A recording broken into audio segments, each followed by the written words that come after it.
The smoke hit my face before I could set the dish down.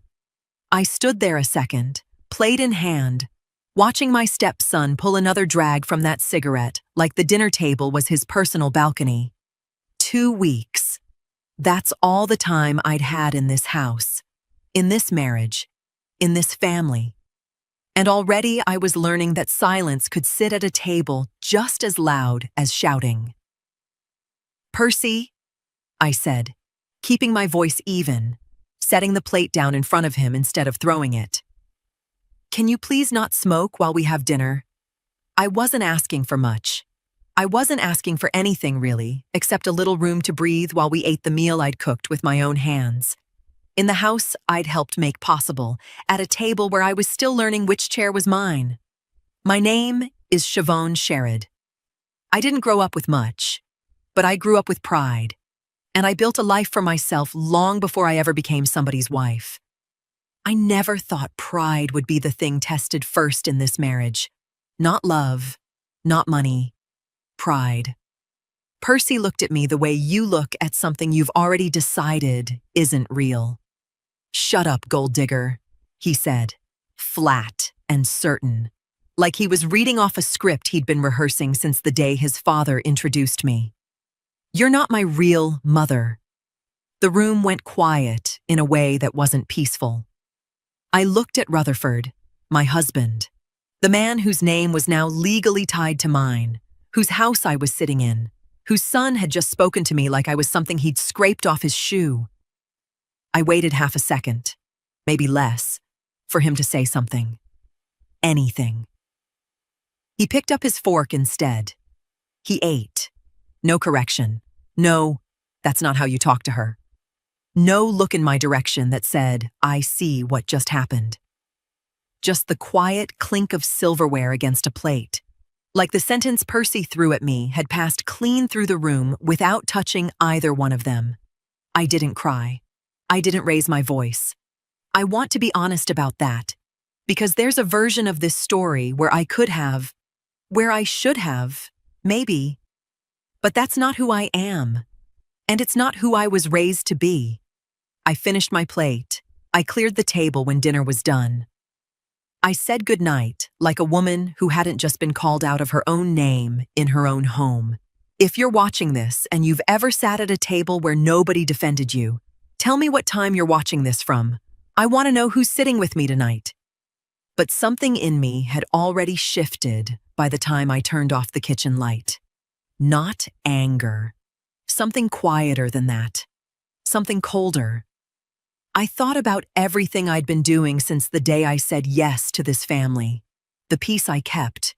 The arguments I smoothed over before they became wars. The things I carried so no one else had to. Nobody in that dining room knew the weight of it. Nobody had asked. So I made a decision standing in that dark kitchen. One I didn't say out loud to anyone. Not Rutherford, not Percy, not even myself in so many words. I was done doing it. Rutherford's keys hit the counter harder than usual that morning, and I knew before he said a word that something had already gone wrong between him and Percy.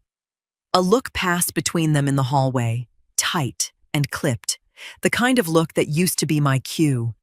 For the 2 years I'd been part of this family, through the dating, through the engagement, long before I ever wore his name. That look was my signal. I'd step in before it cracked open into something ugly. A joke to cut the tension. A question to redirect Percy's temper. A quiet word to Rutherford before his patience ran out. Nobody ever asked me to do it. I just did. I stood at the stove that morning, spatula in hand, and I let the look pass right through the kitchen without moving toward either one of them. Percy grabbed his jacket off the chair. "You still ain't fixed the truck," he said to his father, flat, already halfway to the door. "I told you I'd get to it," Rutherford said, and there was an edge in his voice I recognized. The beginning of something that usually needed smoothing before it grew teeth. Normally, I would have said something light here. "Y'all fighting about a truck before coffee?" Something to make them both laugh instead of dig in. I'd done it so many times I could feel the exact shape of the sentence sitting in my mouth. I didn't say it.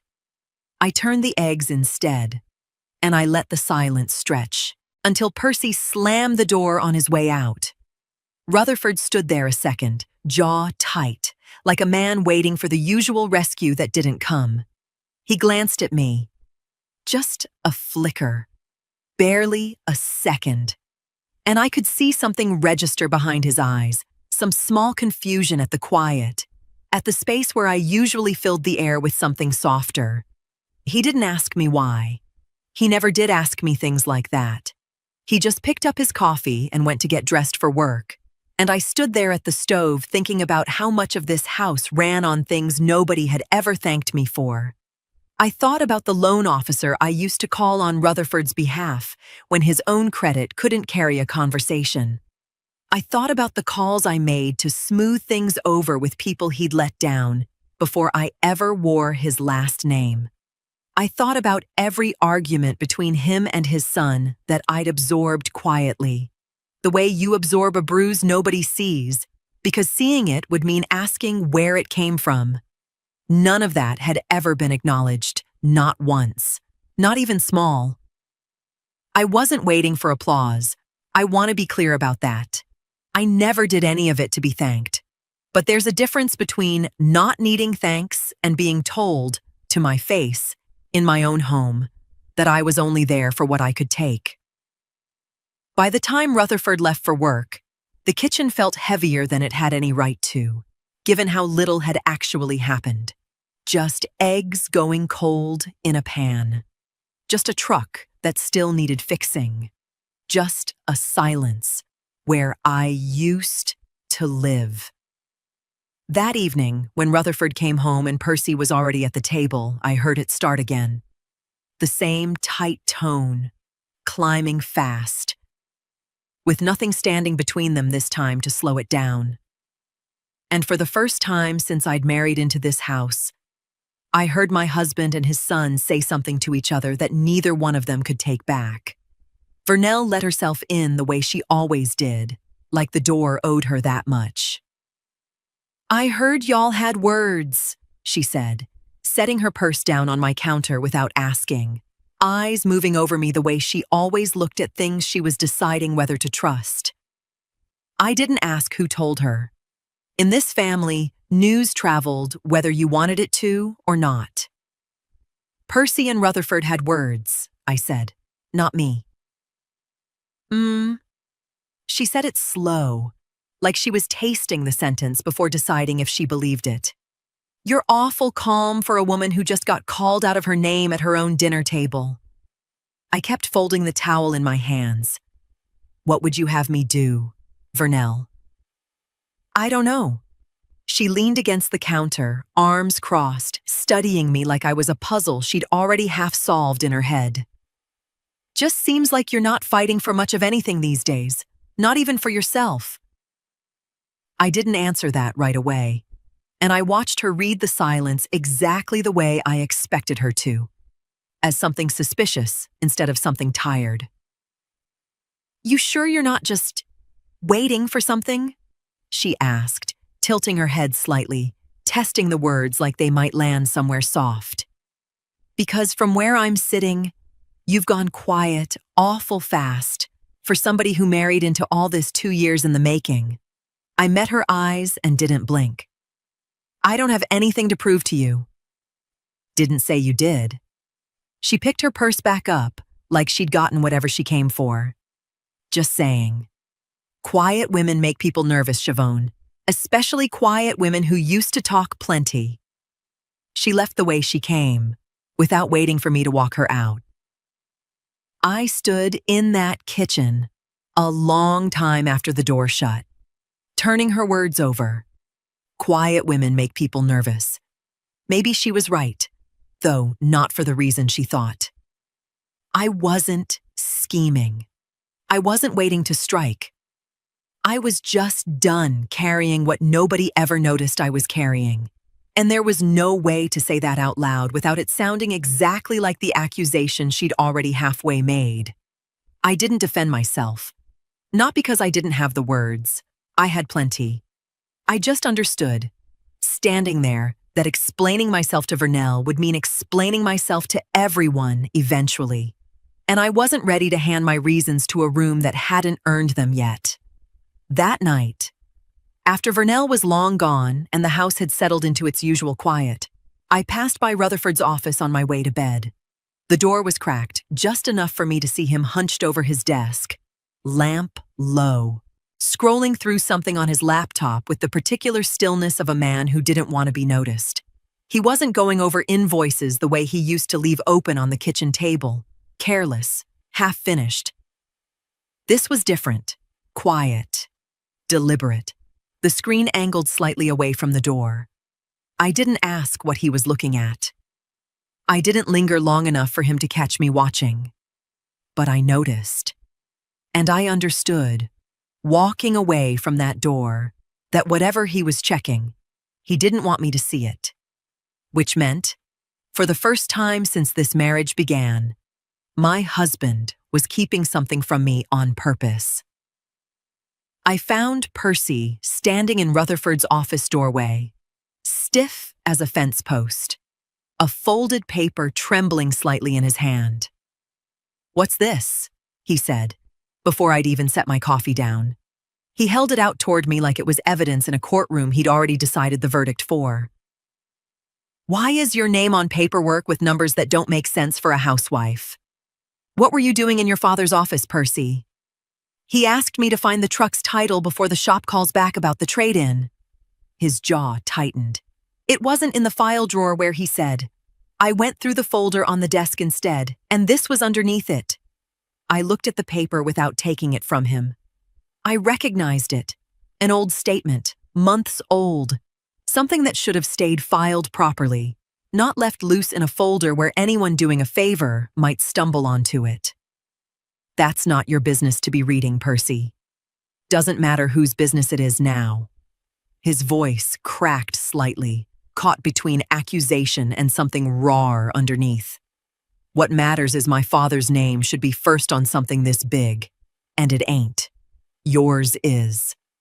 I felt the old instinct rise in me, the urge to explain, to soften it, to make this easier for him to swallow. I let it pass through me instead, the way I'd been letting things pass through me for days now. "Ask your father," I said quietly, and turned to leave the doorway. "I'm asking you." "I heard you the first time." Rutherford appeared behind him then, keys still in hand from just walking in, his eyes flicking from the paper to my face to his son's, reading the room a half-second too slow, the way he always did. "What's going on?" he asked, though something in his tone told me he already half knew. "Why does she have paperwork like this?"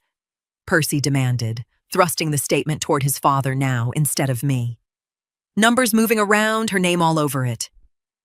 You know what this looks like, Dad?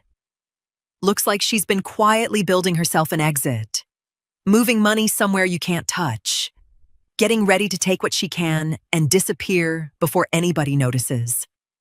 The accusation landed strange in my chest, not because it was true, but because it was so far from true that for a moment I almost laughed. He thought I was hiding money from Rutherford. He thought this was a betrayal in progress, not a rescue 2 years finished. Rutherford took the paper from Percy's hand, glanced at it, and folded it closed again without really looking. "It's not what you think," he said, voice low, careful. "It's complicated. Business stuff. Don't worry about it." That was all he offered. No explanation, no defense of me, not even the smallest one. Just, "Don't worry about it." The same 3 words he might use to wave off a broken appliance.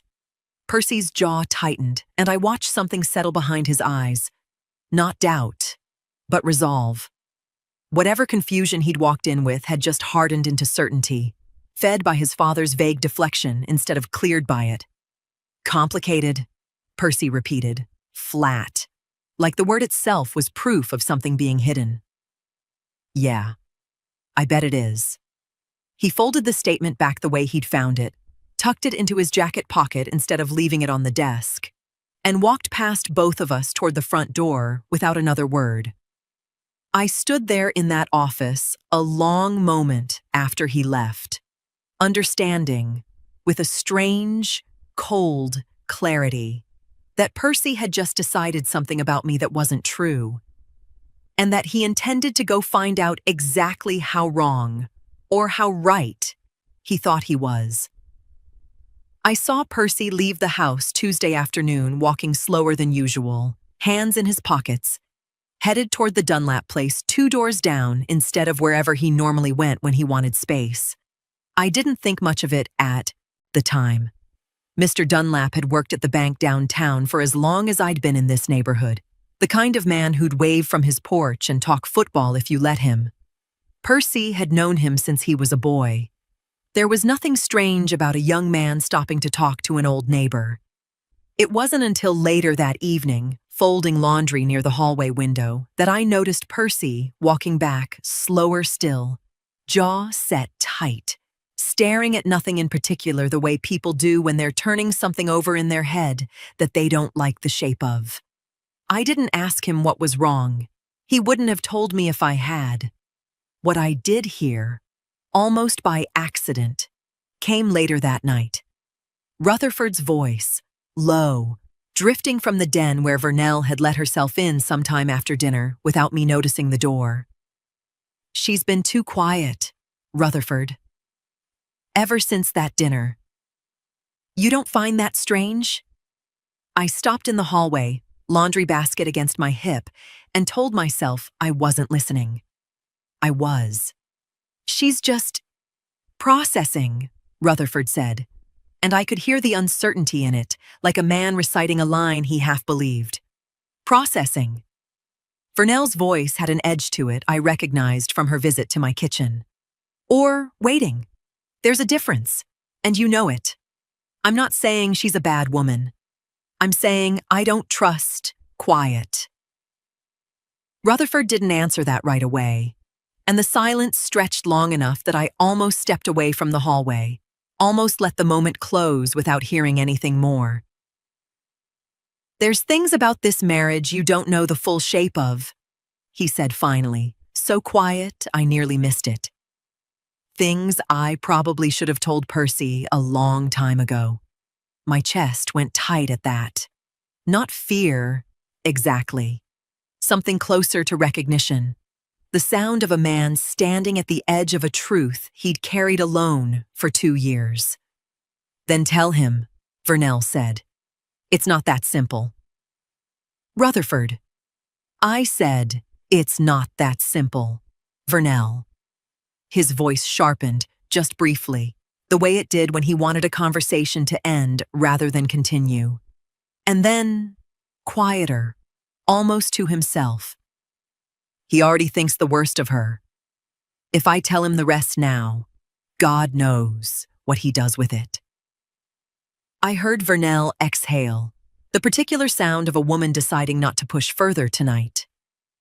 "Suit yourself," she said. "But secrets don't keep as well as you think they do in a house this small." I moved away from the hallway before either of them came out, my heart doing something strange and unfamiliar in my chest. Not quite hope, not quite dread. Rutherford knew something was cracking. He'd come close to naming it out loud, closer than he had in 2 years of silence. But close wasn't the same as done. And standing in that dark kitchen with a basket of folded towels I no longer remembered carrying, I understood that whatever truth my husband was sitting on, he still wasn't ready to let it go. And neither Percy nor Vernell were anywhere near close enough to it yet to stop what was already moving. I was in the hallway again the next evening, and this time I didn't pretend to myself that I wasn't listening. Rutherford had called Percy into the den, and through the half-open door I could see them both standing instead of sitting, which told me something before either of them said a word. Men in this family didn't sit down for conversations that mattered. They stood, like sitting might make it too real. "You've been asking around," Rutherford said. Not a question. Percy's arms crossed tighter. Somebody's got to. Got to what? Look out for you. Percy's voice cracked slightly on the word you, and I understood, standing there in the dark hallway, that underneath all his certainty was still a boy, afraid of losing his father to something he didn't understand. Rutherford was quiet a long moment. I watched his shoulders rise and fall once, twice, like a man gathering something heavy before he lifts it. There's things about how we got this house, he started, slow, careful, about how the business turned around when it did. Things I never explained to you because… He stopped. I held my breath in that hallway, towel forgotten in my hands, waiting the way you wait for a held note to finally resolve. Because what? Percy said. Rutherford's jaw worked once, twice, and I watched 2 years of silence win, right there in front of me. The way water always finds the same crack in a foundation no matter how many times you patch it. Because it's not the time, he said instead. Not like this. Not with you looking at me like I already did something wrong. Dad, I said, not now, Percy. His voice had that same edge I'd heard through the wall the night before, the sound of a man closing a door on himself as much as on his son. Drop it. Please. Percy stood there a second longer, searching his father's face for something that didn't come. Then he shook his head, short and sharp, and walked past him out of the den without another word. I stepped back from the hallway before either of them found me standing there, my chest tight with something I didn't have a clean name for. Not surprise. I hadn't expected Rutherford to tell him.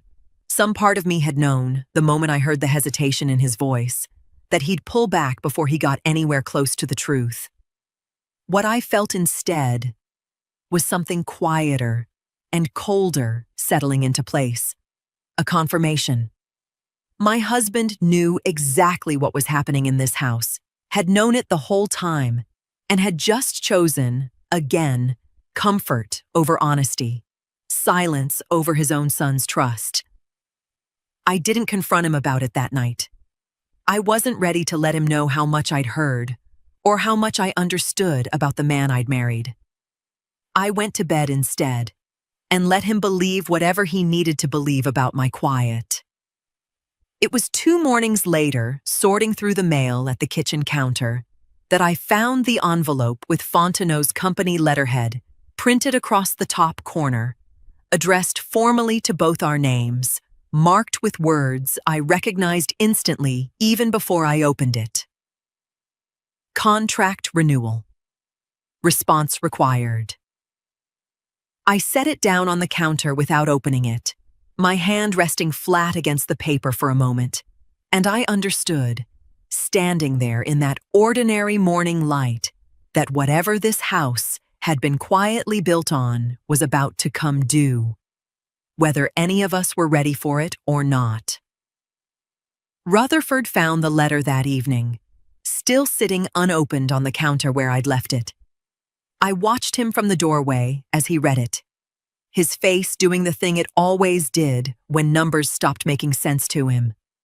A stillness that wasn't calm, just frozen. You saw this? He asked, not looking up. I saw the envelope, I didn't open it. He read it again, like reading it twice might change what it said. They want a response in 3 weeks. Full contract review. New terms. He set it down harder than he needed to. 3 weeks. I said nothing. I dried a glass that was already dry, giving my hands something to do while I waited to see where this went. This is fine, he said, mostly to himself. I'll handle it.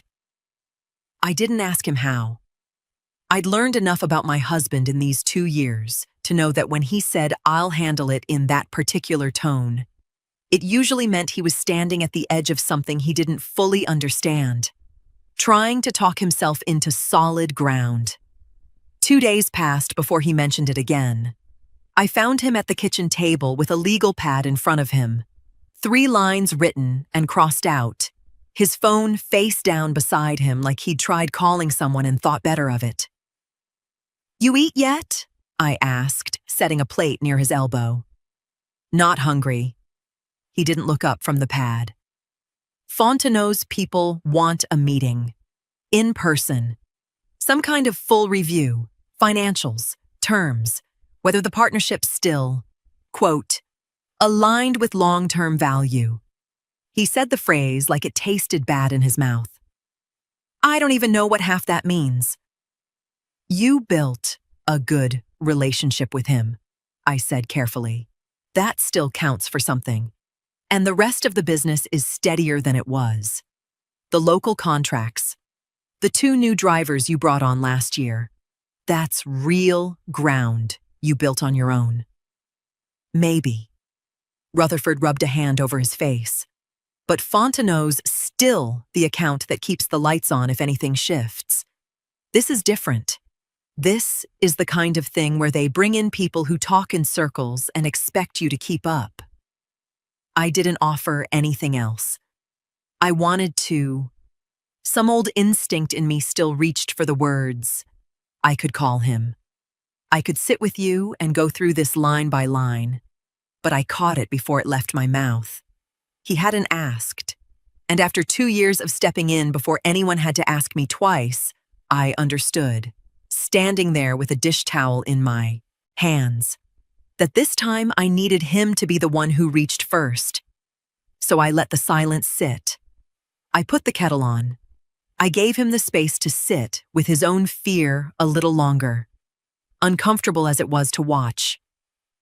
It was almost 10 minutes before he spoke again, and when he did, his voice had lost some of its earlier edge. Not softened exactly, just tired. The particular exhaustion of a man circling something he didn't want to ask directly. "You still," he started, then stopped, rephrased. "I mean, you used to know people over there, at Fontenot's company, before." He said it carefully, almost sideways, like a man testing weight on ice he wasn't sure would hold him. "Do you still," he said again, slower this time, "know people there?" Rutherford waited for me to answer his question. I let him wait a little longer than I needed to. "I know people there," I said finally. "That hasn't changed." Relief moved across his face too fast, like a man reaching for a rope before checking if it was tied to anything.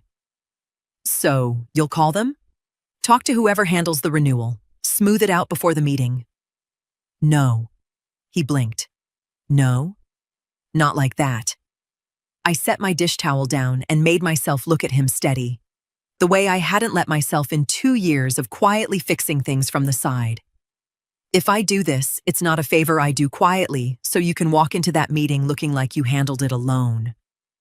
I go in there with you. My name on the conversation, not just in the paperwork nobody reads." Something flickered across his face. Pride, maybe. Or the particular discomfort of a man realizing the ground had shifted under a request he'd expected to be simple.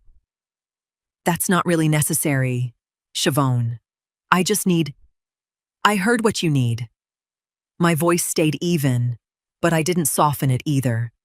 "This is what I'm offering. Take it or don't." He didn't answer right away.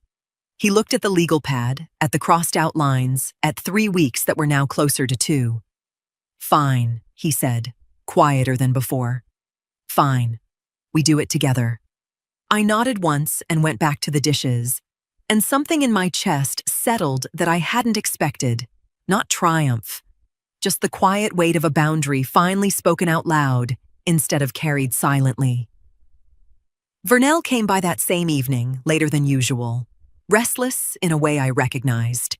She'd barely set her purse down when her phone rang, and she stepped into the hallway to take it, close enough that her voice carried back into the kitchen where I stood. "Percy? Slow down, baby." "What?" A pause. "Off how?" "Give me something specific, not just a feeling." I kept drying the same plate, listening without meaning to, the way I seemed to keep finding myself doing lately. A statement with her name on it isn't the same as proof of anything, Percy. Vernell's voice dropped lower. You didn't even see the whole page. You said so yourself. Another pause. Longer this time. I hear you. Her tone shifted, quieter, more careful than sharp now. And I won't lie to you. Something about this marriage has sat wrong with me since the wedding. That part's not new. But a torn-up look at half a document isn't the same as knowing. I stopped drying the plate. My hand went still against the towel. I'm not telling you to let it go, Vernell continued. I'm telling you don't build a whole story out of one page you didn't even finish reading. Get the rest of it first. Then come to me. I stood in that kitchen a moment longer, plate forgotten in my hands, understanding that Vernell hadn't handed Percy confirmation this time. She'd handed him a push to look harder, which unsettled me almost more, because now there was nothing vague left to hope he'd let go of on his own. I heard the file cabinet before I heard Percy's voice, that particular metal groan of a drawer pulled too hard by someone not being careful anymore. I stood at the end of the hallway, laundry basket abandoned on the floor beside me, and watched my stepson standing in his father's office, with a folder spread open across the desk. Papers he'd clearly gone looking for this time, not stumbled onto by accident. Percy? Rutherford's voice, sharp, from behind me. He'd come up the stairs without my noticing, and he pushed past me into the doorway. What are you doing? Percy didn't look up right away. He was reading, lips moving slightly the way people do when the words matter too much to just skim. When he finally lifted his head, his face had gone pale in a way I'd never seen on him. This says she personally guaranteed the loan, he said, voice flat, disbelieving. $90,000, not just her name attached, her credit, her assets, before y'all were even married. He looked at his father like he was seeing him for the first time. This is from before the wedding, Dad. This is from when the business was 2 payments from the bank calling in the whole note. Rutherford didn't answer right away, and I watched his shoulders do the thing they always did before a hard truth. Rise, then fall, like something heavy being set down after being carried too long. And this, Percy went on, flipping to another page, voice rising now. This is the introduction to Fontenot. It's got her name on the email chain, setting up the first meeting herself. She's the one who... He stopped, swallowed. Without this contract, there's no business left to talk about. She built that. Not you. Percy. I thought she was hiding money. Percy's voice cracked on the word hiding, and for a moment he sounded younger than I'd ever heard him. Younger than his 24 years. I thought she was setting something up to leave with. I told Vernell I thought... He shook his head hard, like trying to physically dislodge the wrong shape of his own certainty. It's not that at all, is it? She didn't take anything from this family. She put $90,000 of her own name on the line so there'd be a family left to have. Rutherford stood very still in the doorway, and I watched something in him finally give way. Not collapse, just yield, the way a dam yields after holding back more than it was built for. She never wanted it announced, he said quietly. She never wanted credit. I let that turn into never explaining it at all, and that's on me, not her. 2 years, Dad. Percy's voice was barely above a whisper now. 2 years, you let me believe she married you for something, when she's the reason you had anything left to offer her. Rutherford didn't defend himself. He just nodded, once, like a man finally agreeing to a verdict he'd known was coming for a long time. I stepped back from the hallway before either of them could see me standing there, my chest tight with something too complicated to name, vindication tangled up with grief, relief laced through with an old, familiar ache. Percy didn't come find me that night. I heard his bedroom door close down the hall sometime later, quiet and final. and I understood he needed the space to sit with what he now knew before he brought any of it to me directly. And some part of me, tired as I was, respected him for that. Rutherford found me in the laundry room the next morning, and I knew from the way he stood in the doorway, hands jammed in his pockets, that he'd come to say something he'd been rehearsing. "I told him," he said. "Everything. The guarantee, the Fontenot introduction, all of it." I didn't stop folding the shirt in my hands. "I know." His eyebrows lifted slightly. "You know? I heard enough of it, Rutherford. I wasn't trying to. It happened anyway." I set the shirt down and finally looked at him directly. 2 years. Siobhan, 2 years you had this conversation sitting right there, ready whenever you decided you were brave enough to have it. My voice stayed level, but I didn't soften the words either. "And it took your son finding paperwork in your own office to make you say it." He didn't try to argue that. His jaw worked once, and for a moment I thought he might reach for an excuse. Some version of, "I was protecting you," or "I didn't want to make things worse." The kind of thing men say when they mean, "I didn't want to make things harder for myself." Instead, he just said, "I know." I let that sit between us a moment, unresolved, because I wasn't interested in making it easier for him to feel forgiven before he'd actually earned it. Then I picked the shirt back up, because standing there rehashing what he already understood wasn't going to fix the 3 weeks now down to 12 days, or the meeting still sitting on the calendar with Fontenot's people. "Does Percy want to talk to me?" I asked. He didn't say. Rutherford rubbed the back of his neck. He's not angry at you. I don't think. He's just quiet, sitting with it. Then I'll let him sit with it." I folded another shirt, kept my hands moving. "He'll come to me when he's ready." Pushing him won't make that faster. Rutherford watched me a moment like he expected something more from me.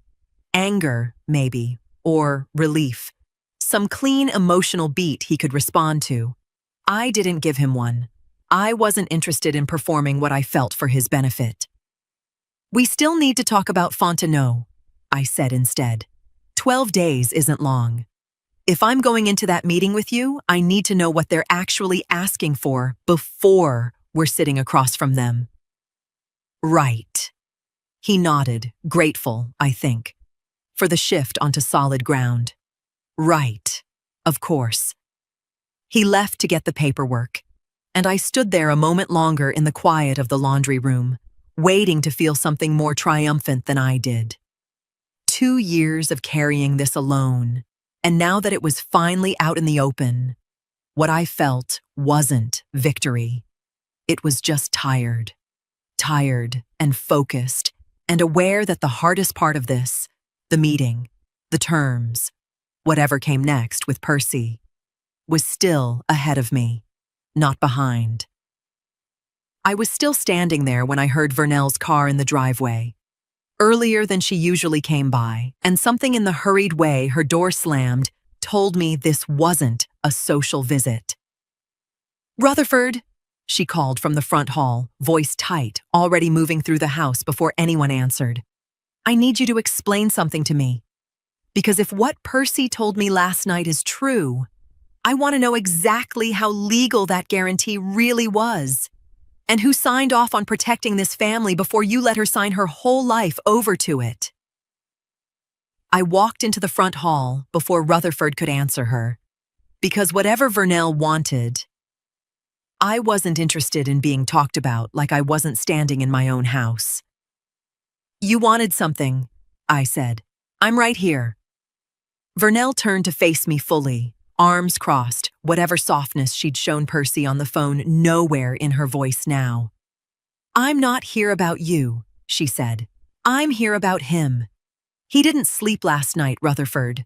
24 years old, and he's lying awake wondering if his own father ever planned on telling him the truth, or if he was just going to let him keep believing his stepmother was some kind of thief."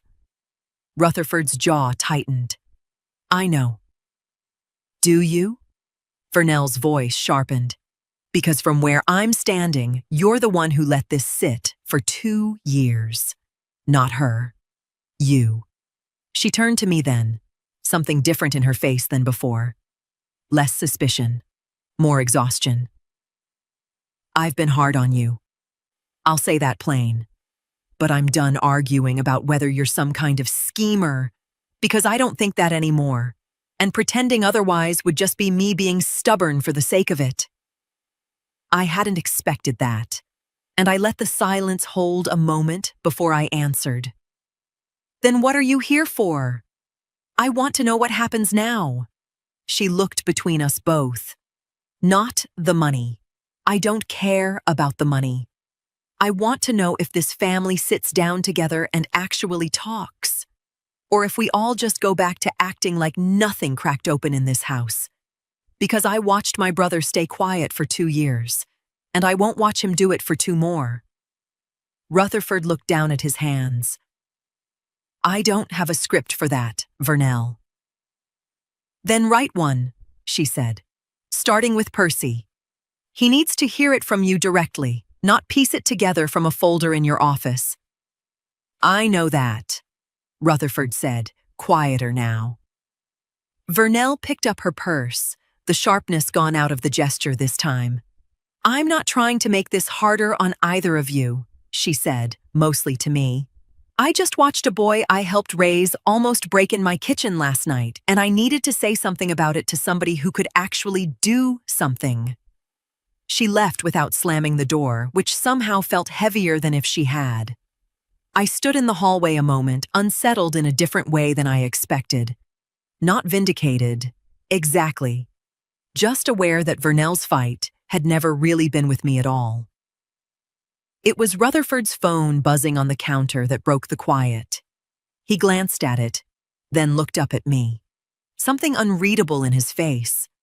It's Percy, he said. He wants to come by tomorrow. Says he needs to talk to both of us. Together. I felt my chest tighten. Not with dread this time, but with something closer to bracing. The particular stillness before a moment you've been waiting for without letting yourself admit it. Percy came the next evening, carrying nothing but himself. No folder, no proof to wave around this time. And something about his empty hands told me before he said a word that this visit was different from the last one. He stood in the same doorway where he'd once demanded answers, and for a moment none of us said anything. Rutherford shifted beside me, and I stayed still, waiting, because I'd promised myself I wouldn't push him toward this. I owe you something, Percy said finally, looking at me and not at his father.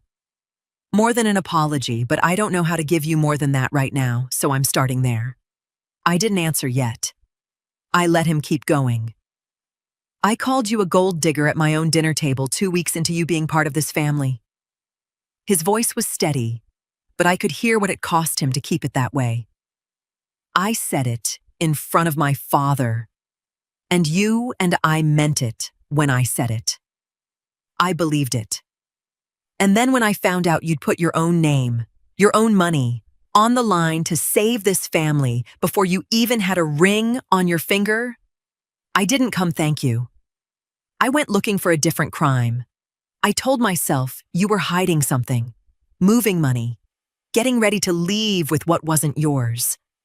He shook his head slowly. I built a whole story about you being the villain because it was easier than admitting my father almost lost everything, and a stranger saved it before I ever gave her a chance to be anything else. Vernell, standing near the kitchen entrance, had gone quiet in a way I hadn't heard from her yet. I'm not asking you to forget what I said at that table, Percy went on. I know exactly what I said. I remember it clear as anything. I'm just telling you I know now how wrong I was, and I'm not going to pretend otherwise in front of anybody, including her. He glanced toward Vernell briefly, then back to me. Including you, Aunt Vernell? You had your doubts too, and you weren't quiet about them either. Vernell's mouth tightened, but she didn't argue. Thank you, I said finally. Simple, because I understood there was nothing to gain from making him carry this longer than he needed to. For saying it plainly. That's more than I expected, and more than I would have asked for. Percy nodded once, like a man setting down something heavy he'd been carrying since the office, since the file cabinet, since 2 years before that without knowing it. Rutherford's phone rang before anyone could say more, cutting through the moment sharp and sudden. He glanced at the screen, and I watched his face shift. "It's Fontenot's office," he said, voice tightening again, the fear from weeks ago rising back up fast. He answered it, listened a moment, then lowered it slightly, looking at me. "They're moving the meeting up. Tomorrow morning, 9 o'clock. He swallowed. "The deadline's here." I felt the room go still around that sentence, all of it. Percy's apology, Vernell's silence, whatever fragile repair had just started between us. Suddenly secondary to the 12 days that had just collapsed into 12 hours. "Tomorrow," I repeated, steadying myself against the counter. "Then we'd better be ready by morning." I walked into Fontenot's conference room at 9 o'clock sharp.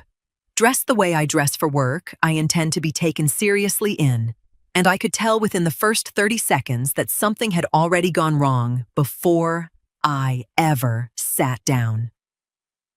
Delroy Fontenot didn't smile the way he used to when he saw me. He nodded, polite, professional, and slid a folder across the table without any of the warmth I remembered from years of working with him.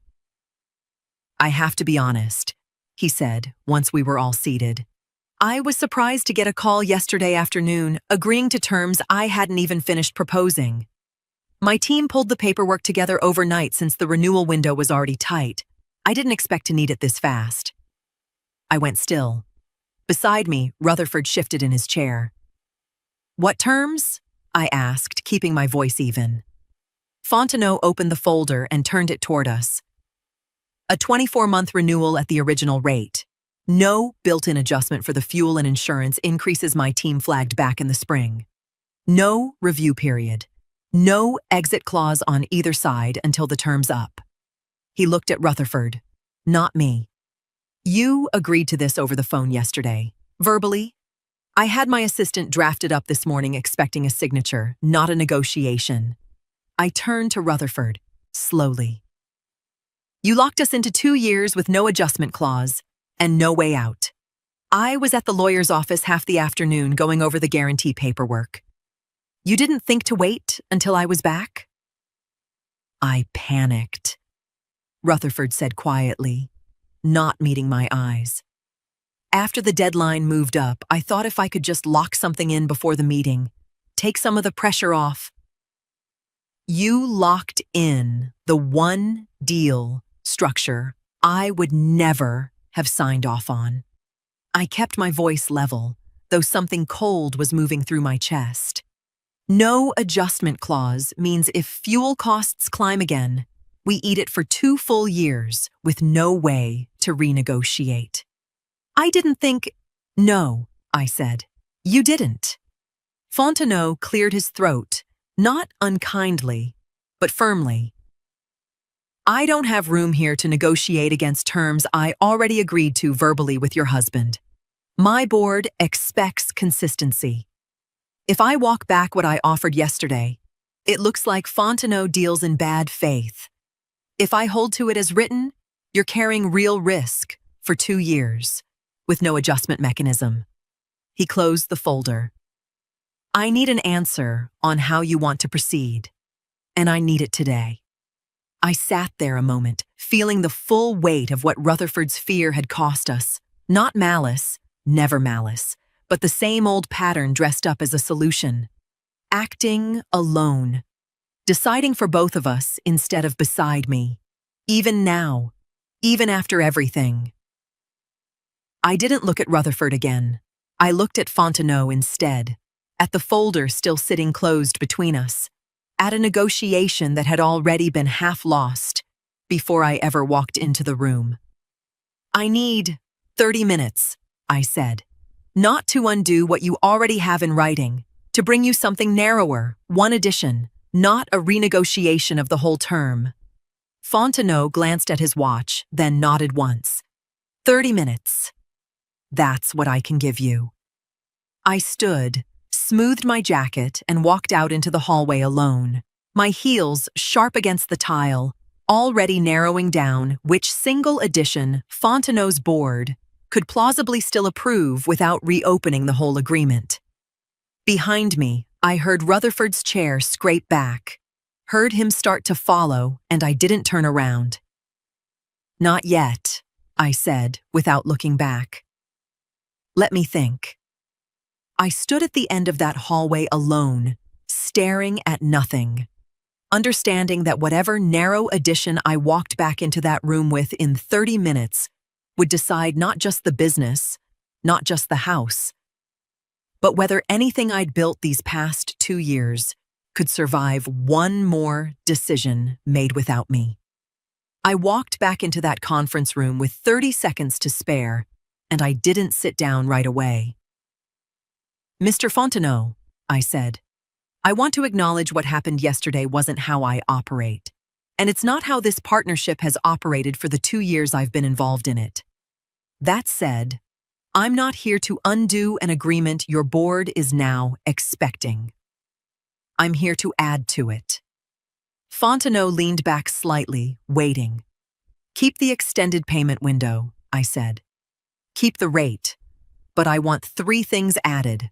A performance review clause, 90-day check-ins, so your board sees consistency documented instead of just promised. A direct line to me as the point of contact, not filtered through anyone else. And a renegotiation window built in, 18 months out. Both sides can revisit terms if the market's shifted, instead of finding out the hard way, like we did yesterday. I met his eyes. You've known for 2 years that when I'm the point of contact, this relationship runs clean. Let's put all of it back in writing, properly this time. Fontenot studied me a long moment, then almost smiled. The first real one since I'd walked in. The review clause and the direct line, easy. The renegotiation window I'll need to run past my board, but I don't see them fighting it. He slid a pen across the table. Should have called you directly from the start, honestly. You will next time, I said, and signed. We drove home in near silence, Rutherford's hands tight on the wheel until he finally spoke. You saved it. I recovered it, I said. There's a difference, and I'd like you to remember it. That evening, Percy and Vernell were both at the house when we walked in, waiting, the way people wait when they already sense something's about to be settled. Rutherford stood in the middle of the living room, and for the first time since I'd known him, he didn't wait to be cornered into honesty. I need to say something, and I need to say it in front of both of you, he said, looking between his sister and his son. Siobhan saved this family financially before I ever put a ring on her finger.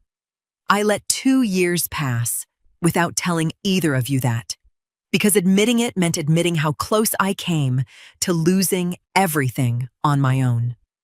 And 3 days ago, I nearly cost us the one relationship that was still holding this business together, because I panicked and acted without her again.